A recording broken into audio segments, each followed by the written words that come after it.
वो खून ही क्या जो खौले ना, किसानों के हित में बोले ना। अरे आग लगे ऐसी सत्ता को जिसमें मजदूरों का कोई सोचे ना। जो दे शिक्षा को प्राथमिकता, बेरोजगारी है जिसकी चिंता। सही कीमत जो समझे फसल की, वही चुनेगी अब जनता।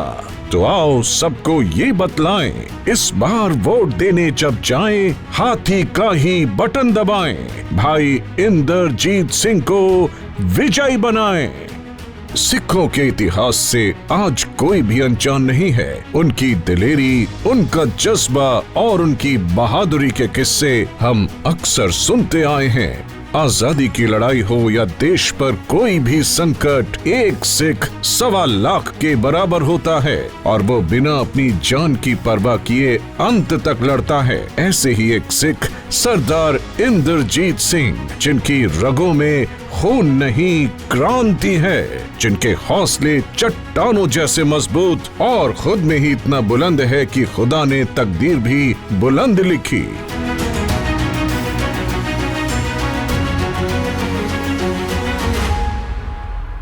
सिख इतिहास के सुनहरी पन्नों पर सरदार इंद्रजीत सिंह के पुरखों का नाम सुनहरी अक्षरों में गड़ा हुआ है। एक शहीद परिवार में जन्मे सरदार इंद्रजीत सिंह के रगों में सेवा और बलिदान का जज्बा आज भी दौड़ रहा है। सरदार इंद्रजीत सिंह जलमाना और शहीदी परिवार ਦੇ ਵਿੱਚੋਂ ਹਨ, ਜਿੱਥੇ ਸਰਦਾਰ ਲਛਮਣ ਸਿੰਘ ਨੇ ਨਨਕਾਣਾ ਸਾਹਿਬ ਦੇ ਵਿੱਚ ਆਪਣੀ ਸ਼ਹੀਦੀ ਦਿੱਤੀ ਸੀ ਅਤੇ ਸਰਦਾਰ ਲਛਮਣ ਸਿੰਘ ਜੀ ਵੀ ਆਪਣੇ ਜੀਵਨ ਕਾਲ ਦੇ ਵਿੱਚ ਸਮਾਜ ਸੇਵੀ ਰਹੇ। ਉਸ ਤੋਂ ਬਾਅਦ ਸਰਦਾਰ ਇੰਦਰਜੀਤ ਸਿੰਘ ਜੀ ਜੋ ਹਨ, ਇਹਨਾਂ ਨੂੰ ਬਸਪਾ ਦੀ ਟਿਕਟ ਮਿਲੀ ਹੈ ਕਿਉਂਕਿ ਉਹ ਖਾਨਦਾਨੀ ਜਿਹੜਾ ਹੈ ਇਹਨਾਂ ਦਾ ਸੇਵਾ ਭਾਵਨਾ ਵਾਲਾ ਜਿਹੜਾ ਰਿਸ਼ਤਾ ਹੈ ਉਹ ਚੱਲਦਾ ਆ ਰਿਹਾ ਹੈ। ਸਮਾਜ ਸੇਵੀ ਵੀ ਰਹੇ ਹਨ। ਅੱਜ ਤੱਕ ਇਹਨਾਂ ਨੇ ਮਸਜਿਦ ਵੀ ਬਣਾ ਕੇ ਦਿੱਤੀ ਹੈ ਤੇ ਮੁਸਲਮਾਨਾਂ ਦੀ ਮੰਦਰਾਂ ਵਿੱਚ ਜਾ ਕੇ ਉੱਥੇ ਵੀ ਗਰੀਬਾਂ ਦੇ ਵਾਸਤੇ ਇਹਨਾਂ ਨੇ ਫੰਡ ਦਿੱਤੇ ਹਨ। ਗੁਰਦੁਆਰਿਆਂ ਸਾਹਿਬ ਦੇ ਵਿੱਚ ਵੀ ਇਹਨਾਂ ਜਾ ਕੇ ਫੰਡ ਦਿੱਤੇ ਹਨ। समाज सेवी रहे हैं ਅਤੇ ਅੱਜ ਸਾਨੂੰ मौका मिला है कि जिन्हों ने किसानी के बारे भी अपने पद तो अस्तीफा दिता, इन्हों की बेटी ने अस्तीफा दिता तो जिन्नी तनख्वाह सी उसकी रसद लैके किसान जिथे मोर्चा लगा सी दिल्ली उत्थे पहुँचाई। किसानों के पैसी रहे ने और किसान पुत्र ने। सो अज भी सानू एक मौका मिला है कि अजिहे असी एक वीर नूं अपनियां कीमती वोटां पा के दिल्ली भेज के अते अपनी जिहड़ी है वो किसानी नूं बचाईए अते अपने जिहड़े है हक जिहड़े ने किसान दे वो तां ही हो मंग सकदे ने जेकर असीं अपना किसान पुत्र कोई दिल्ली दे विच संसद विच भेजांगे। अनाज के दाने की कीमत या तो कोई भूखा गरीब बता सकता है या उसे उगाने वाला किसान। गरीब किसान परिवार में जन्मे सरदार इंद्रजीत सिंह, जिन्होंने गरीबी का दुख भी देखा है और किसानी भी की है। इंद्रजीत जलमाना मेरे भाई जैसे ही है। मैं इसको 25-30 साल से जानता हूँ। बहुत बढ़िया इंसान है।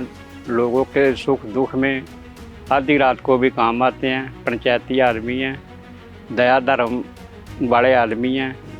बहन मायावती जी ने इनको टिकट दे के नवाजा है तो लोगों के बीच में जा रहे हैं। लोग बहुत रिस्पॉन्स दे रहे हैं भी हमारे बीच का कैंडिडेट है। कि पहले जितने भी कैंडिडेट आए हैं बाहर से आए हैं, बाहरी कैंडिडेट थे। अब की बाहर करनाल का लोकल कैंडिडेट है, लोगों के बीच रहने वाला कैंडिडेट है। तो लोग इसको चाह रहे हैं और इनका समर्थन भी कर रहे हैं। जगह जगह इनका छत्ती बरादरी इनका प्रोग्राम कर रही है। बल्कि हमारे से ज़्यादा सिख बरादरी से जो ताल्लुकात रखते हैं, हमारे से ज़्यादा दूसरी बरादरी पंडित बनिया जितने भी लोग हैं, जो छोटे वाल्मीकि समाज, बहुजन समाज, सारा का सारा इनसे जुड़ा हुआ है। किसानों की हक की लड़ाई के लिए आपने राजनीति के पहले ही पायदान से इस्तीफा देकर ये साबित कर दिया कि वो अब जीवन भर गरीब मजलूम किसान और मजदूर के हक की लड़ाई लड़ेंगे।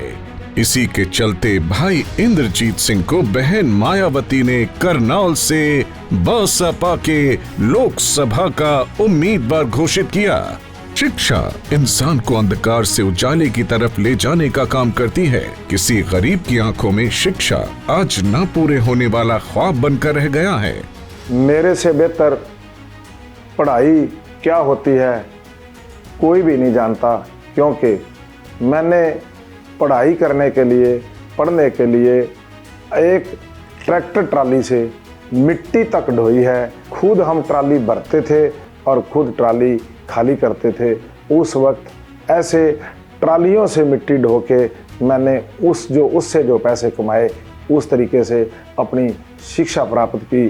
तो मैं पढ़ाई की वैल्यू जानता हूँ और मैं खट्टर साहब को पूछना चाहता हूँ या मोदी सरकार को पूछना चाहता हूँ, इन्होंने 10 सालों में पढ़ाई के ऊपर क्या काम किया।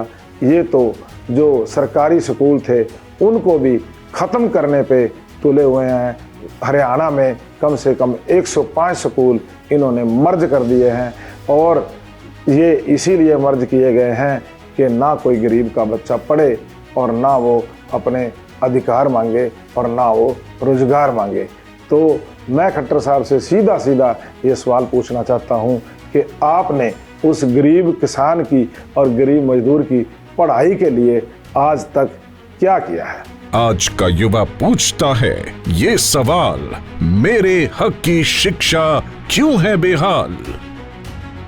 स्वस्थ जीवन शैली एक अच्छे जीवन की नींव है। इंसान की मूलभूत सुविधाओं में से सबसे महत्वपूर्ण स्वास्थ्य सुविधाएं हैं। आज हरियाणा का गरीब आम इंसान बेहाल स्वास्थ्य सुविधाओं से परेशान है। बीमारी के चलते छोटी सी आपात स्थिति पड़ते ही हरियाणा के किसी भी कोने में रह रहे मरीजों को दिल्ली या चंडीगढ़ इलाज के लिए भेजा जाता है। अगर मैं स्वास्थ्य सुविधाओं की बात करूं तो पिछले 70 सालों में इतनी सरकारें रही, क्या वो इतना कुछ भी नहीं कर पाई कि अगर हरियाणा में कोई मेजर इमरजेंसी मेडिकल लाइन में हो जाए तो उसका हरियाणा में इलाज हो जाए। अभी तक वो कोई भी मेजर इमरजेंसी बनती है तो उनको हरियाणा में ना इलाज करके